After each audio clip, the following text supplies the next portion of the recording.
Moi, c'est Coco. Et moi, c'est Caro. On sait qu'il faut repenser nos modes de vie si on veut que la planète reste vivable dans le futur. On est convaincus que c'est possible dès aujourd'hui et même en pleine ville. Selon l'ONU, d'ici 2050, 68% de la population mondiale vivra en milieu urbain. C'est là qu'il faut trouver des solutions face à l'urgence climatique. Alors on s'est installé dans la région parisienne pour réaliser une expérience grandeur nature. On a prototypé l'appartement du futur en se basant sur des solutions qu'on a trouvées partout dans le monde depuis 10 ans. On a rassemblé des techniques low-tech, simples, efficaces et accessibles à tous. On a créé des synergies avec la nature et des réseaux d'entraide. On a imaginé une véritable biosphère urbaine dont on est devenu les premiers habitants. Ou plutôt les premiers cobayes. Notre défi, concevoir un mode de vie qui réduit notre impact environnemental, convivial et désirable. Et si le futur commençait ici et maintenant? Bienvenue dans le futur. Au public ce jeudi 10 octobre 2024 lors d'une conférence à Los Angeles. En fait, il y a Elon Musk qui est notre concurrent sur la Sur le vision futur. du futur. Et Elon, il essaye d'envoyer du rêve sur un futur qui est vraiment différent du nôtre. Et le problème, c'est que c'est notre concurrent et il a beaucoup plus de moyens que nous. Les géants de la tech vendent un rêve de haute technologie hyper connecté entre satellites et intelligence artificielle. Mais notre rêve à nous, c'est un autre futur. Un futur plus durable et convivial. Avec le Low-Tech Lab, on utilise Internet pour partager tous nos tutoriels. On communique aussi sur nos expériences et on échange avec des gens partout dans le monde. Et les vidéos qui ont le mieux marché, c'est ta vidéo avec la douche brunisante. On a 216 000 vues.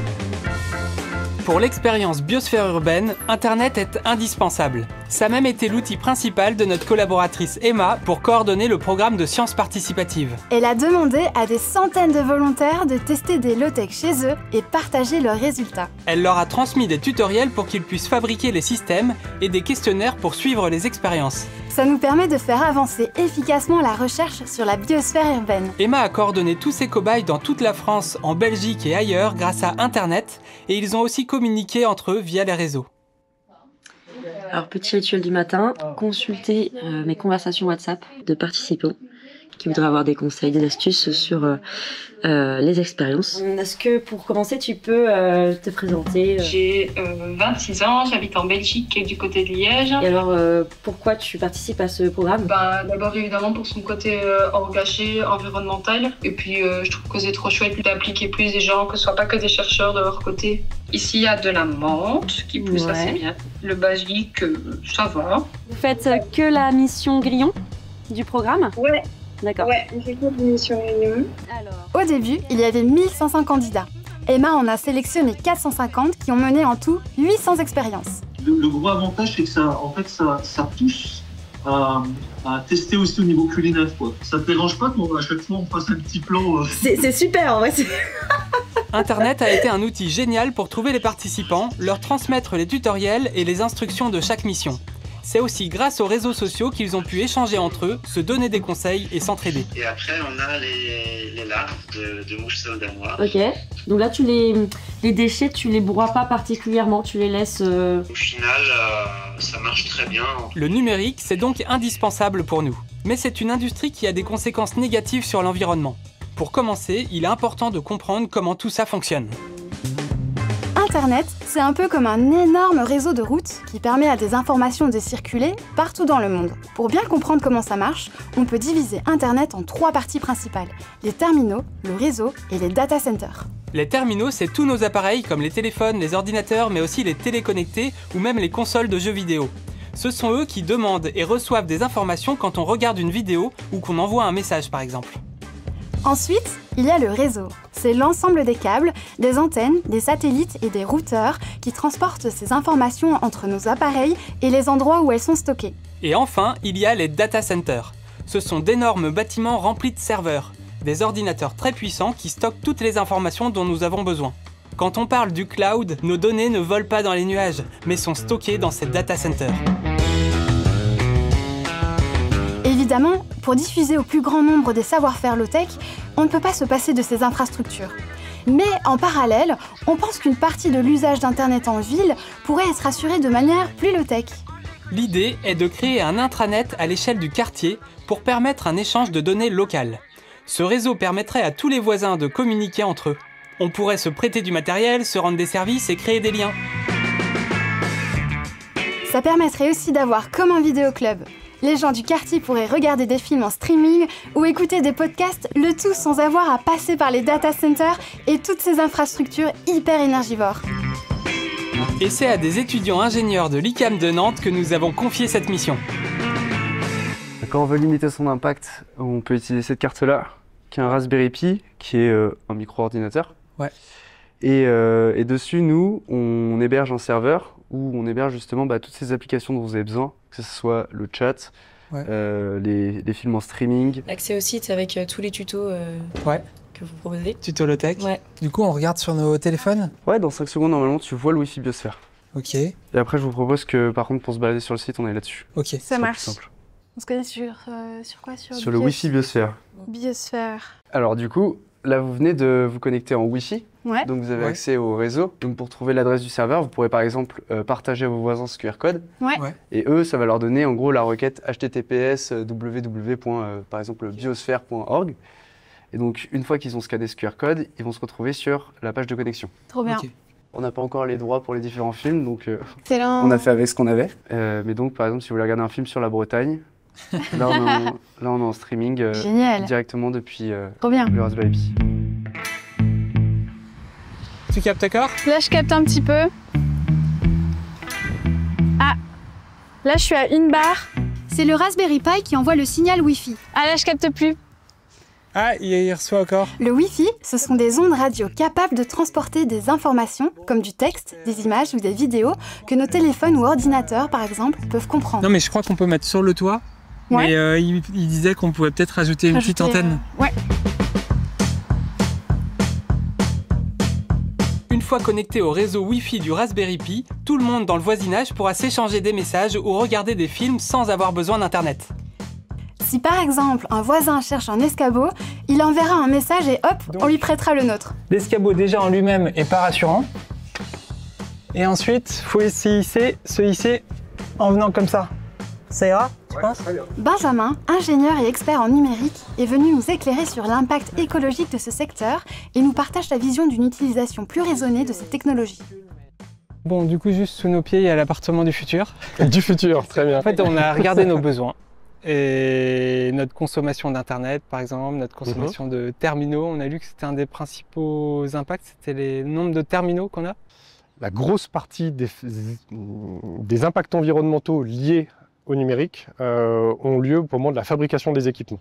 Quels que soient les équipements. Donc quand on fabrique un terminal, ce qu'on appelle un terminal, donc c'est ce qu'un humain utilise. Donc ça va être le téléphone, un ordinateur portable, un ordinateur, une tablette, voilà, ça peut même être une montre connectée. S'il y a une chose qu'il faut retenir, c'est que ce qui est vraiment important en termes d'impact environnementaux sur le numérique, c'est la fabrication des équipements, quels qu'ils soient. Et puis ça va être les centres de données. L'Agence internationale de l'énergie envisage la consommation énergétique liée au centre de données du numérique va doubler d'ici 2026. Wow. Ça va correspondre à peu près 1000 TWh par an. C'est à peu près la consommation électrique du Japon. C'est comme si on rajoutait un Japon à la Terre tous les ans en termes de consommation électrique pour alimenter uniquement les centres de données. À La Havane, en fait, Internet coûte assez cher et du coup, il y a assez peu de gens qui peuvent avoir Internet et ils ont développé un espèce d'intranet géant. Et là-bas, c'était des joueurs qui ont créé ces intranets pour justement jouer en ligne. Et ils ont réussi à connecter 10 000 personnes entre elles grâce juste à des antennes Wi-Fi. Et du coup, nous, dans notre démarche, là, pour faire cette expérience, on s'est dit, ce serait peut-être bien que dans le futur, ça puisse être vraiment très local pour faciliter les échanges avec tous les gens du quartier. Et ouais, c'est vrai qu'on peut te montrer ce qu'ils ont fait. Alors c'est l'ICAM de Nantes qui a développé ça, c'est une école d'ingénieurs, un peu basée sur cette idée de ce qu'on a vu à La Havane. Avec cette petite antenne, on espérait pouvoir toucher un peu toutes les fenêtres qui donnent là-dessus. On compte toucher une centaine de personnes, on va dire. Et quand tu penses, si 100 personnes pouvaient être connectées à ce réseau-là, sur les 100 personnes, quand tu as besoin d'une perceuse, par exemple, tu trouves forcément quelqu'un qui a une perceuse. Un véhicule. Ça devient une communauté ou un véhicule. Ouais. Donc là, vous êtes à une échelle du quartier, mais on peut l'imaginer à une échelle territoriale. C'est une stratégie d'adaptation qui m'apparaît comme étant essentielle. Et aujourd'hui, si on n'imagine plus de numérique, Il y a des systèmes qui nous semblent fondamentaux, comme la santé, les systèmes d'incendie et de secours, qui ne fonctionnent plus. C'est problématique d'un point de vue adaptation. Par contre, imaginez qu'on arrive à déployer un réseau fonctionnel à une échelle locale, à une échelle territoriale, c'est vraiment un levier important à activer pour imaginer un numérique qui soit résilient demain. Pas forcément sur l'impact environnemental. Si on arrive à déployer un réseau fonctionnel à une échelle locale qui consomme moins d'équipements ou des équipements qui sont moins impactants, et si vous allez jusqu'à être capable de les alimenter avec une énergie qui est renouvelable, on est en train de dessiner les prémices de ce qui pourrait être un futur low-tech de l'usage du numérique. L'idée de notre intranet n'est pas de nous amener à ne plus utiliser Internet, puisqu'on a toujours besoin d'échanger des informations sur de longues distances. Mais c'est un début pour nous de tester d'autres systèmes qui, en ville, pourraient permettre de diminuer notre consommation de données et d'énergie. Et surtout, on l'imagine comme un véritable réseau social de quartier. Ce serait super que ça favorise les rencontres et les échanges localement. Mais comme le disait Benjamin, la priorité est d'agir sur notre consommation d'appareils numériques. En France, chaque foyer possède en moyenne 10 appareils avec écran. Et parmi ces équipements, environ 25% ne sont pas utilisés, ce qui représente environ 70 millions d'appareils potentiellement reconditionnables ou recyclables. Il y a 4 ans, j'ai cherché comment je pouvais réduire le nombre d'appareils que je possédais. Depuis, j'ai plus d'ordinateur. Je me suis rendu compte que mon téléphone, il était capable de faire tout ce que mon ordinateur faisait. J'ai branché le téléphone à un clavier, à un port USB, et du coup je peux mettre une souris, je peux mettre des clés USB, et je peux écrire des mails, faire des recherches sur internet. Et l'avantage en fait, d'un point de vue économique, c'est évident, c'est qu'il y a moins d'appareils. Donc le téléphone il est sur un aimant parce que je dois pouvoir le mettre à la verticale. J'ai trouvé la plus petite souris du monde dans la boîte. Maintenant, il ne nous reste plus qu'à tester notre intranet local avec le voisinage. On a rendez-vous chez l'une de nos voisines, la plus proche de notre biosphère urbaine, pour voir si tout fonctionne bien. Si ça marche, on pourra diffuser un QR code à tous nos voisins pour qu'ils puissent se connecter à notre réseau. Donc, on va demander à la voisine de se connecter et pour qu'on commence cette aventure de l'intranet, ce sera la première usagère. Veuillez patienter, s'il vous plaît. Traitons votre appel. Merci. On a une belle vue sur votre laboratoire. C'est toi qui nous as mis un petit commentaire sur les réseaux. On vous voit ou pas toi? Non, ça va être bon. Voilà, c'était le bouquin que. Ah, c'est génial de voir d'ici. Et en fait, voilà, je trouvais ça quand même hyper intéressant. C'est comme ça en fait que j'ai su que vous existiez. Ah, trop drôle. C'est vrai, on fait pas trop de bruit. Et non, pas du tout. L'idée de ce réseau, c'est qu'on se disait dans la ville du futur, c'est une antenne Wi-Fi qui est partagée dans le quartier. Donc les gens qui ont des fenêtres qui donnent sur cette antenne, là on l'a posée devant la fenêtre, c'est le petit carton là. L'idée c'était de voir si avec ton téléphone tu captais ce réseau-là. Ah, d'accord, très bien. Et voir si tu arrives à te connecter. Et peut-être si on se met sur la... Ah, peut-être qu'on peut sortir. Mais bon, si vous voulez regarder un documentaire sur le balcon, c'est quand même pas pratique. Je me connecte là, ça y est, je suis dessus. Ah, on capte direct beaucoup mieux dès qu'on est dehors en fait. Du coup, il faut que je mette un mot de passe. Non, alors maintenant il faut scanner. Ouais. Donc là, je scanne, mais alors du coup, à chaque fois que je... Non, parce que même moi, ça marche pas comme d'habitude. C'est qu'on est trop loin, je pense. Bon, et ben, merci pour ce premier test. On a pas mal de... Pas de problème, avec plaisir. On a des petites améliorations à... Exactement. Alors, après le test chez la voisine, on s'est rendu compte que ça ne marche pas vraiment comme prévu. Le signal Wi-Fi ne couvre pas suffisamment la zone. Du coup, on a décidé d'installer une antenne plus puissante pour essayer d'élargir le signal de notre intranet local. Et c'est Maxence qui est venu nous aider à faire ça. Je te dis, ceux qu'on connaît pour l'instant, c'est là, là et là. On peut prendre un mégaphone et annoncer l'arrivée du biosphère web. Comment ça marche? Là, on est en train d'installer l'antenne. L'antenne, c'est ce qui permet de faire la communication avec les autres appareils qui vont recevoir le Wi-Fi. Et donc, quand quelqu'un se connecte, il passe d'abord par cette antenne et il arrive jusqu'au Raspberry Pi. Le Raspberry Pi réfléchit et renvoie une requête qui repasse par cette antenne et va vers l'utilisateur final. Ok. N'importe qui connecté à ce Wi-Fi aura accès au service Biosphère du coup qu'on a développé avec toi. Bon, c'est pas hyper stable, mais... Peut-être, ouais, il va falloir renforcer la sécurité de cette fixation. Alors, en fait, je capte le Wi-Fi, même assez fort. Mais là, je suis à 1 barre, 2 barres sur les 3. Bouge pas, je vais switcher, tu vas me dire si t'as plus. Ouais. Et là? Sur pas. Je vais essayer. Peut-être essayer l'autre antenne en fait. Ouais, non mais t'as raison, même moi juste à côté de l'antenne, ça marche pas là. Ah bon? Il y a un autre problème. Bonne nouvelle, avec la nouvelle antenne de Maxence, on capte même dans la rue, mais par contre il y a un autre problème, une histoire de protocole. Internet est l'interconnexion de plusieurs réseaux qui échangent des informations. Ces réseaux, grands ou petits, et pour diverses utilisations, partagent une même langue grâce aux protocoles qui définissent comment les données sont envoyées, reçues et comprises. Le problème, c'est que même si on utilise ces protocoles, chaque appareil, chaque marque peut avoir des petites différences dans la manière de les utiliser. C'est comme parler la même langue, mais avec des accents différents. Du coup, certains appareils ne se comprennent pas bien. Résoudre ces soucis demande une expertise technique et un temps que nous n'avons pas pu trouver avant la fin de l'expérience. Notre projet d'intranet tombe à l'eau, mais nous allons poursuivre les recherches pour qu'à l'avenir, ces réseaux soient plus simples à déployer et puissent renforcer la résilience, l'autonomie et les liens au sein d'un quartier.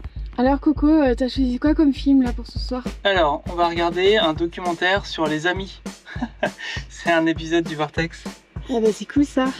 Ça va nous aider à connecter. Oh non, attends. Oh non, ça marche toujours pas? Bah super hein, la soirée. Soirée low-tech. Donner l'information aux personnes ne suffit pas pour que les personnes changent de pratique, il faut vraiment réussir à susciter l'intérêt. Et bonjour, je suis dans la biosphère.